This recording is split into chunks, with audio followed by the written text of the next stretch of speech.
Saya nih, Awalnya gimana? Pak Prabowo itu mirip bapak saya, Apanya? Fisik? fisik dan pembawaannya. Jadi begitu Pak Prabowo buka partai, saya bukan diajak, tapi saya yang mencari, saya yang mendaftarkan diri, ngikut gitu, bukan karena kayak orang diajak, enggak.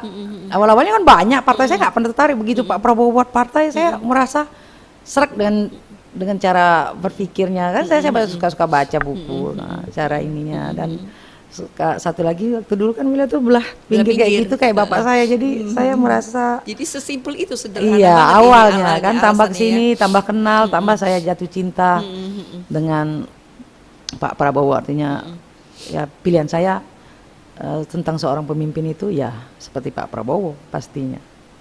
Keras ya beliau ya.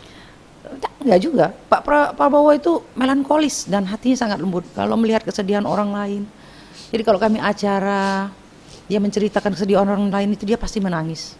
Dan dia selalu mengingat jasa baik orang lain. Dan dia selalu melarang kami untuk menendam, membenci orang lain. Itu selalu. Kan kita kadang gemes sudah udah begini, udah biarin aja. Udah biarin aja, jangan, nggak boleh dibalas, nggak usah begitu. Jadi itu semakin membuat saya tambah cinta gitu. Karena itu sesama Libra ya. Iya, ayo Libra, saya Libra. Orang Libra itu cuma jahat mulut ya, kayak jahat awal, tapi hatinya suka menyesal, Melo ya. melo.